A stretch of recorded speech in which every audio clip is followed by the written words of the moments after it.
आए वाह, आपके वालिद साहब का म्यूजिक बैंड अभी तक कायम है या उसके साथ जुनून वाला हाल हुआ है? नहीं, मेरे अब्बा जी का कोई प्रॉपर बैंड नहीं था, उनको बस शौक था कि वो अपने कुछ दोस्तों के साथ रॉक स्टार, हाँ, अपने दोस्तों के साथ बैठ के। कितना अरसा उनका ये शौक रहा? मैं तो पैदा भी नहीं हुई थी तब का बैंड था। आई थिंक ये तब की उनकी जवानी की बात है। अच्छा, तो क्या ड्रम्स बजाते थे या गिटार? नहीं, वो उनको ढोलक बड़ा अच्छा बजाना था और वोकलिस्ट थे। हाँ जी, बहुत अच्छा गाना गाते हैं, बहुत खूबसूरत आवाज़ है उनकी। आज भी इतनी प्यारी लगती है मुझे। बहुत अब तो गाते नहीं है बिल्कुल भी, लेकिन जब भी कभी आवाज़ आ जाए हल्की सी तो बहुत खूबसूरत लगती है।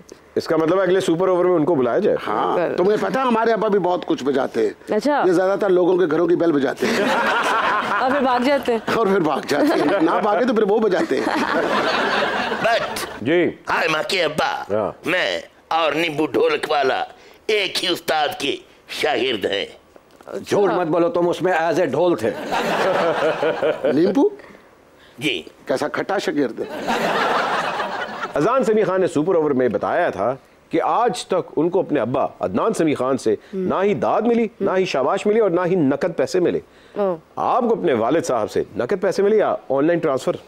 अच्छा, दोनों चीज़ें नहीं हुई। पहले तो अब्बा जी कहते थे कि बिल्कुल ही करना ही नहीं है ना। उन्होंने कहा कि अगर आपने बेटा जी इस फील्ड में आना है तो फिर आप अपने नाम से, आयमा बेग नाम है ना, तो बेग हटा दीजिएगा प्लीज़। नहीं। तो मैंने कहा अब्बा जी ऐसा क्यों? तो फिर मैंने कहा ठीक है हटा देती हूँ फिर।